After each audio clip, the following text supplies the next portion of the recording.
Hi friends எல்லாருக்கும் வணக்கம். ஜனவரி மாதம் நடப்பு நிகழ்வு தான் பார்க்குறோம். ஸோ அந்த வரிசையில் ஜனவரி 7ஆம் தேதியிலிருந்து 10ஆம் தேதி வரையிலான நடப்பு நிகழ்வுகள் பார்ப்போம். ஃபஸ்ட்டு பார்த்தீங்கன்னா, சோன்மார்க் சுரங்கப்பாதை பொது போக்குவரத்துக்கு புதிதாக எங்கு திறக்கப்பட்டுள்ளது? சரிங்களா? சோன்மார்க் சுரங்கப்பாதை பொது போக்குவரத்துக்கு புதிதாக எங்கே திறக்கப்பட்டதுன்னா, ஜம்மு காஷ்மீரில் தான் திறந்துருக்குறாங்க. ஸோ இது எத்தனை மதிப்பு பார்த்தீங்கன்னா, 2700 கோடி மதிப்பில் கட்டப்பட்டது. சரிங்களா? எவ்வளோனா 2700 கோடியில் கட்டப்பட்டது தான் சோன்மார்க் சுரங்கப்பாதை. சரிங்களா? கடல் மட்டத்திலிருந்து 8650 அடி உயரத்தில் அமைந்துள்ளது தான் அந்த சோன்மார்க் சுரங்கப்பாதை. சரிங்களா? ஸோ நோட் பண்ணி வச்சுக்கோங்க. அடுத்து 2வது கொஸ்டின் பாருங்க. கால்நடை உயர் ஆராய்ச்சி நிலையம் எங்கு திறக்கப்பட்டது? எங்கன்னா சேலத்தில் வந்து திறந்திருக்கிறாங்க. சரிங்களா? ஆராய்ச்சி பணிக்கான கட்டமைப்பு பணி நபார்டு தேசிய வேளாண்மை வங்கி மூலம் 447.5 கோடி வந்து கடனுதவி அளிச்சிருக்கிறாங்க. சரிங்களா? இந்த கால்நடை ஆராய்ச்சி பணிக்காக நபார்டு வங்கி வந்து எவ்வளோ கோடி கடனுதவி அளிச்சிருக்காங்க? 447.5 கோடி கடனுதவி வந்து அளிச்சிருக்கிறாங்க. சரிங்களா? அடுத்தது 70 உயர்தர நாட்டின் பசுக்கள், 500க்கு மேற்பட்ட செம்பரியாடு, அடுத்தது 500 வெண்பன்றி குட்டிகள், 20 லட்சம் நாட்டுக்கோழி மற்றும் 20 லட்சம் மீன் குஞ்சுகள் வந்து உற்பத்திக்காக இலக்கு நிர்ணயிச்சுக்கிறாங்க. சரிங்களா? அடுத்தது பாருங்கள், 3வது கொஸ்டின். கனவில திட்டம் எப்போது ஆரம்பிக்கப்பட்டது? சரிங்களா? கலைஞர் கனவில திட்டம் எப்போது ஆரம்பிக்கப்பட்டதுன்னா 3ஆம் தேதி 6ஆம் மாதம் 2021 வந்து ஆரம்பிச்சிருக்கிறாங்க. சரிங்களா? ஸோ இது என்ன செஞ்சுருக்காங்க பாருங்கன்னா, சாகித்ய விருது பெற்ற தமிழகத்தை சேர்ந்த 10 விருதாளருக்கு 40 லட்சத்தில் கனவு இல்லம் வந்து வழங்கப்படுகிறதுன்னு சொல்லியிருக்கிறாங்க. சரிங்களா? மொத்தம் எத்தனை விருதாளர்னா 10 விருதாளருக்கு 40 லட்சத்தில் வந்து கனவு இல்லம் வழங்கப்பட உள்ளது. ஸோ இவங்கெல்லாம் சாகித்ய விருது பெற்றவர்கள். சரிங்களா? அடுத்த 4வது கொஸ்டின் பாருங்கள். 2024 ஆளுநர் விருதுக்கு தேர்வு செய்யப்பட்டவர்கள் யாரெல்லாம் பாருங்கன்னா, எஸ் ராமலிங்கம் அவர் வந்து சென்னையை சேர்ந்தவர். அடுத்தது ஜே சொர்ணலதா அவர் வந்து கோவை சேர்ந்தவர். அடுத்து பாருங்க ஏ ராஜ்குமார் அவங்க வந்து மதுரை சேர்ந்தவர்கள். சரிங்களா? இவங்களுக்கெல்லாம் எதுக்கான விருது கொடுத்துருக்காங்க? சமூக சேவைக்காக தான் இந்த ஆளுநர் விருது வந்து வழங்கியிருக்கிறாங்க. சரிங்களா? அடுத்து அதே பாருங்க, சிட்லப்பாக்கம் ரைசிங் தொண்டு அறக்கட்டளைக்கு வந்து சுற்றுச்சூழல் பாதுகாப்பு பிரிவில் வந்து விருது வந்து வழங்கியிருக்கிறாங்க. ஸோ இங்கே வந்து ஒரு சென்னையை சேர்ந்த தொண்டு நிறுவனம். சரிங்களா? அடுத்து 5வது கொஸ்டின் பாருங்கள். நாக்மாக் 2 இராணுவ பயன்பாட்டுக்கு வெற்றிகரமான சோதனை செய்யப்பட்ட நாடு எதுனா இந்தியா. சரிங்களா? வெற்றிகரமாக சோதனை செய்யப்பட்ட நாடு இந்தியா. ஸோ இது வந்து ராஜஸ்தான் மாநிலம் பொக்ரானில் தான் இந்த சோதனை வந்து நடைபெற்றது. சரிங்களா? அடுத்தது அந்த 6வது கொஸ்டின் பாருங்கள். தேர்தல் நடத்தை விதிமுறைகள் வந்து 1961 93வது விதி வந்து சொல்லுது. சரிங்களா? 1961 93வது விதி சொல்கிறது தான் தேர்தல் நடத்தை விதிமுறைகள். அடுத்தது எந்த 3 போர்க்கப்பல்களை பிரதமர் மோடி நாட்டுக்கு அர்ப்பணிக்கிறார்? சரிங்களா? எந்த கப்பல்கள்லாம் நாட்டுக்கு அர்ப்பணித்தார் அப்படின்னு பார்த்தீங்கன்னா, INS Surat, INS Nilgiri, INS Vagsheer இந்த 3 கப்பலையும் வந்து பிரதமர் மோடி அவர்கள் வந்து நாட்டுக்கு அர்ப்பணித்திருக்கிறார். அதில் வந்து ஃபஸ்ட்டு பார்த்தீங்கன்னா ஐஎன்எஸ் சூரத் அப்படிங்கிறது வந்து B-15B அப்படின்னு சொல்லுவாங்க. இது வந்து ஏவுகணை அழிப்பு போர்க்கப்பல் திட்டத்தின் 4வது மற்றும் இறுதி கப்பல். உலகின் மிகப்பெரிய மற்றும் அழிக்கும் திறன் கொண்ட போர்க்கப்பல். சரிங்களா? அழிக்கும் போர்க்கப்பல் தான் இந்த ஐஎன்எஸ் சூரத்.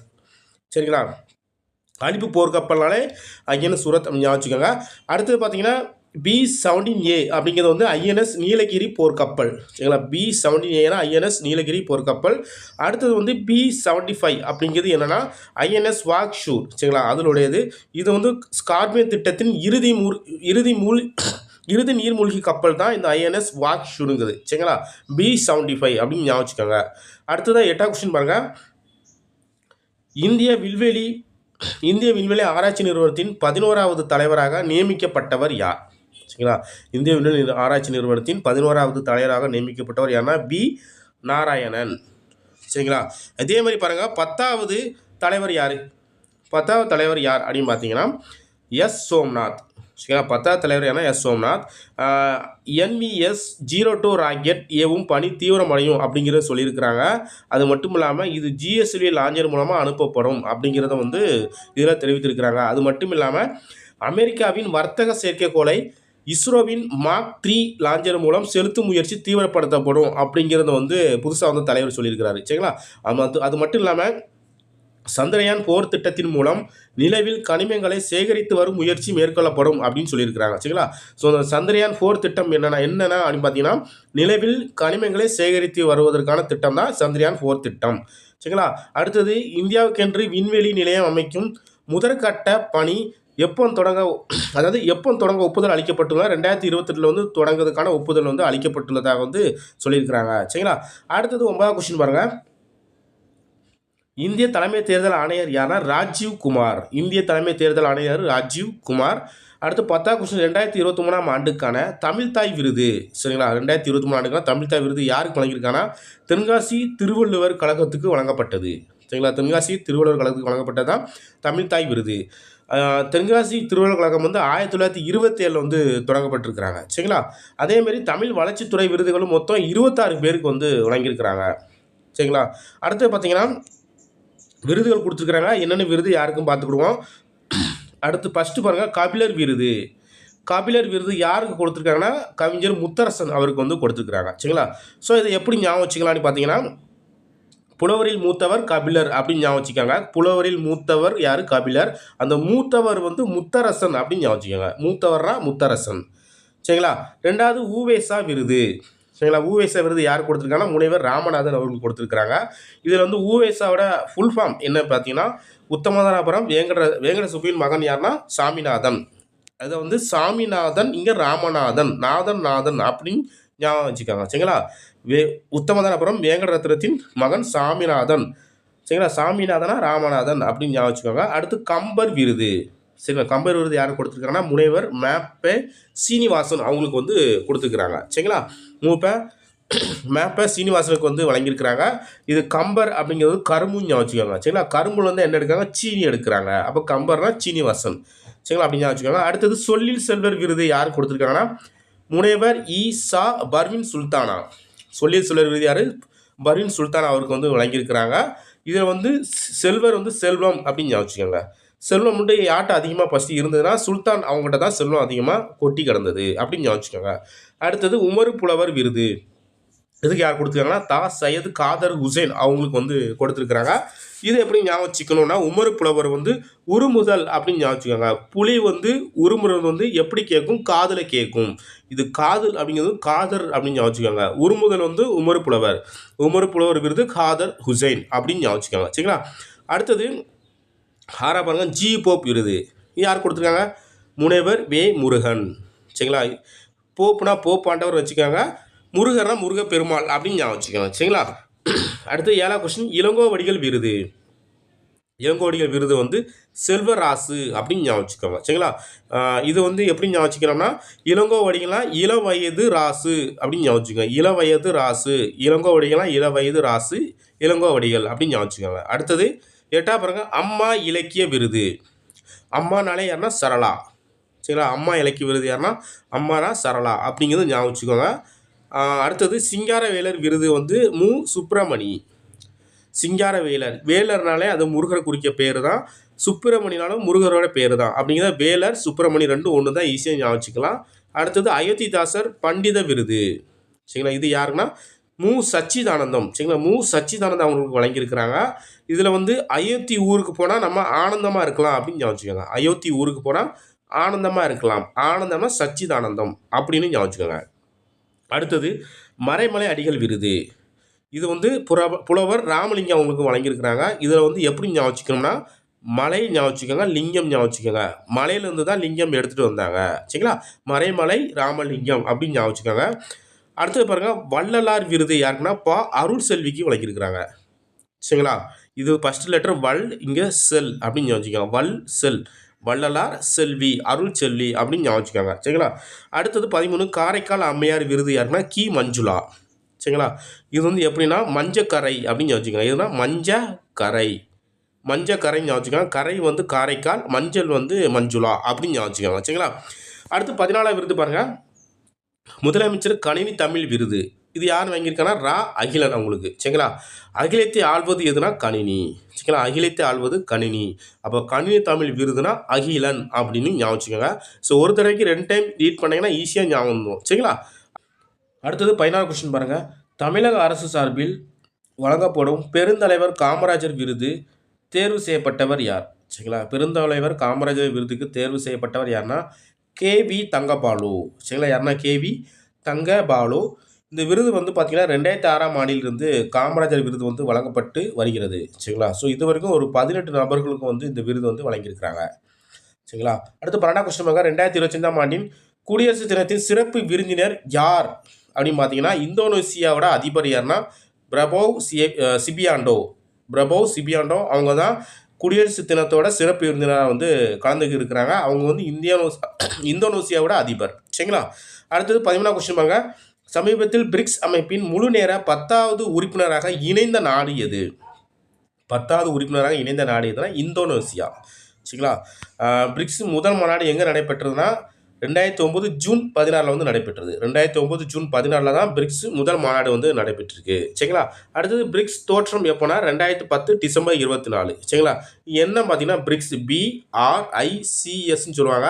இல்லை பி வந்து பிரேசில், ஆர் வந்து ரஷ்யா, ஐ வந்து இந்தியா, சி வந்து சைனா, எஸ் வந்து சவுத் ஆப்பிரிக்கா. கடைசியாக அந்த சவுத் ஆப்பிரிக்கா ஜாயின் பண்ணும்போது அதோட அந்த சவுத் ஆப்பிரிக்கா நாட்டோட அதாவது சவுத் ஆப்பிரிக்கா பேரோட முதல் எழுத்து எஸ் அப்படிங்கிறத வந்து இதில் சேர்த்து பிரிக்ஸ் அப்படி ஒரு பேர் வந்து கொண்டு வந்தது எப்போ அப்படின்னா 2010 டிசம்பர் 24. அதுதான் பிரிக்ஸ் தோற்றம் அப்படின்னு சொல்கிறாங்க. சரிங்களா? அதே மாதிரி பிரிக்ஸ் கூட்டமைப்பு 2011 தான் ஏற்படுத்தியிருக்கிறாங்க. சரிங்களா? பிரிக்ஸ் தோற்றம் எப்படின்னா 2010 டிசம்பர் 24. பிரிக்ஸ் ஒரு கூட்டமைப்பாக உருவாக்கப்பட்டது 2011. அடுத்தது 14 கொஸ்டின் பாருங்க. 14 பல்கலைக்கழக துணைவேந்தரை தேர்வு செய்ய அமைக்கப்படும் தேடுதல் குழுவை தீர்மானிப்பவர் யாருன்னா ஆளுநர். சரிங்களா? தேடுதல் குழுவை தீர்மானிப்பவர் யாருன்னா ஆளுநர். நல்லா ஞாபகம் வச்சுக்கோங்க. அடுத்தது 15ஆம் கொஸ்டின் பாருங்க. சென்னையில் டைட்டல் பூங்காவை முன்னாள் முதல்வர் கருணாநிதி எப்போது உருவாக்கினார்? 1999 தான் உருவாக்கியிருக்கிறாங்க. 11வது இந்திய ஐரோப்பிய ஒன்றியம் மனித உரிமைகள் பேச்சுவார்த்தைகள் எங்கு நடைபெற்றதுன்னா டெல்லியில் வந்து நடைபெற்றிருக்கு. சரிங்களா? எங்கன்னா டெல்லி. வெளிநாடு வாழ் இந்தியர்கள் தினம் வந்து எப்போனா ஜனவரி 9 கொண்டாடப்படுகிறது. சரிங்களா? வெளிநாடு வாழ் இந்தியர் தினம் ஜனவரி 9 கொண்டாடப்படுகிறது. இது வந்து 18வது வெளிநாடு வாழ் இந்தியர் தின விழா. சரிங்களா? இது வந்து எப்போனா 18வது வெளிநாடு வாழ் இந்தியர் தினம். ஸோ இது நடைபெற்ற இடம் எதுன்னு பார்த்தீங்கன்னா ஒடிசா மாநிலம் புவனேஸ்வர் தலைநகரில் தான் இந்த விழா வந்து நடந்திருக்கு. சரிங்களா? அடுத்து 18ஆம் கொஸ்டின் பாருங்க. இந்தியாவின் எதிர்காலம் யுத்தத்தில் இல்லை, மாறாக புத்தரின் வாழ்க்கை மற்றும் போதனையில் உள்ளது என்று கூறியவர் யாருன்னா இந்திய நாட்டின் பிரதமர் மோடி அவர்கள் வந்து சொல்லியிருக்கிறாங்க. இந்தியாவின் எதிர்காலம் யுத்தத்தில் இல்லை, மாறாக புத்தரின் வாழ்க்கையில் மற்றும் போதனையில் உள்ளதுன்னு சொன்னவர் பிரதமர் மோடி அவர்கள். சரிங்களா? அடுத்தது 19ஆம் கொஸ்டின். ஓரின சேர்க்கை குற்றமற்றது என உச்சநீதிமன்றம் எந்த ஆண்டு தீர்ப்பளித்ததுன்னா 2018 வந்து தீர்ப்பளிச்சிருக்கிறாங்க. சரிங்களா? அடுத்தது 20ஆம் கொஸ்டின் பாருங்க. நாட்டின் மரபணு மாறுபாடுகளின் வரைபடத்தை உருவாக்கும் திட்டம். சரிங்களா? அதோட பேர் என்னன்னா ஜீனோம் திட்டம். சரிங்களா? ஜீனோம் திட்டம் தான் மரபணு மாறுபாடுகளின் வரைபடம். சரிங்களா? இதன் மூலம் ஒரு 10,000 இந்தியர்களின் மரபணு மாறுபாடுகள் சேகரிக்கப்பட்டன. சரிங்களா? எத்தனை இந்தியர்களும் மரபணுனா 10,000 இந்தியர்களின் மரபணு மாறுபாடுகள் சேகரிக்கப்பட்டன. இது மூலமாக என்ன செய்யலாம் பார்க்கலாம், புதிய நோய்களை கண்டறியவும் நோய்களை குணப்படுத்தவும் இது வந்து உதவும் அப்படின்னு சொல்லியிருக்கிறாங்க. சரிங்களா? அடுத்தது 26ஆம் கொஸ்டின் பாருங்க. லெபனான் நாட்டின் அதிபராக தேர்வு செய்யப்பட்டவர் யார்? சரிங்களா? லெபனான் நாட்டின் அதிபராக தேர்வு செய்யப்பட்டவர் யார்னா இராணுவ தளபதி ஜோசப் ஆவுன். இராணுவ தளபதி ஜோசப் ஆவுன் தான் லெபனான் நாட்டினோட அதிபராக தேர்வு செய்யப்பட்டுள்ளார். அடுத்து 22ஆம் கொஸ்டின் பாருங்க. உலகின் மிகப்பெரிய தீவு. உலகின் மிகப்பெரிய தீவு எதுனா கிரீன்லாந்து. சரிங்களா? உலகின் மிகப்பெரிய தீவு எதுனா கிரீன்லாந்து. நல்லா ஞாபகம் வச்சுக்கோங்க. அடுத்தது 23ஆம் கொஸ்டின். நாட்டில் தேசிய பசுமை ஹைட்ரஜன் இயக்கம் தொடங்கப்பட்ட ஆண்டு. நாட்டில் தேசிய பசுமை ஹைட்ரஜன் இயக்கம் தொடங்கப்பட்ட ஆண்டு எப்போதுனா 2023 வந்து தொடங்கியிருக்கிறாங்க.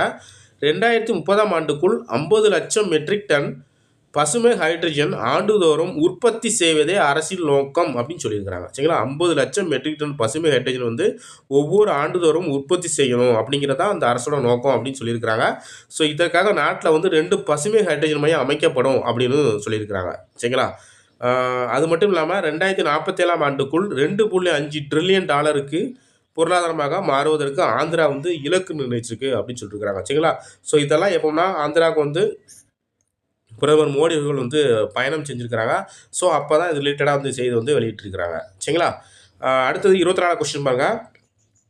ஆஸ்திரிய நாட்டின் இடைக்கால பிரதமராக நியமிக்கப்பட்டவர் யார்? ஆஸ்திரிய நாட்டின் இடைக்கால பிரதமராக நியமிக்கப்பட்டவர் யார்னா அலெக்சாண்டர் ஷாலன்பர்க். சரிங்களா? அலெக்சாண்டர் ஷாலன்பர்க் தான் ஆஸ்திரிய நாட்டின் இடைக்கால பிரதமர். சரிங்களா? இவர் வந்து வெளியுறவுத்துறை அமைச்சராக வந்து இருந்திருக்கிறார். அலெக்சாண்டர் ஷாலன்பர்க் வந்து வெளியுறவுத்துறை அமைச்சராகவும் இருந்திருக்கிறார். சர்வதேச கிரிக்கெட் போட்டியில் இருந்து ஓய்வை அறிவித்துள்ளவர் யார்? சரிங்களா, கடைசி கொஸ்டின் பாருங்கள். அதாவது 25ஆம் கொஸ்டின், சர்வதேச கிரிக்கெட் போட்டியில் இருந்து ஓய்வை அறிவித்துள்ளவர் யார்னா மார்டின் காப்டில். சரிங்களா, ஸோ இவர் ஒரு நியூசிலாந்து வீரர். சரிங்களா, ஸோ அவ்வளோதான் கரண்ட் அஃபேர்ஸ். எல்லாம் பார்த்து படிச்சு வச்சுக்கோங்க. தேங்க்யூ.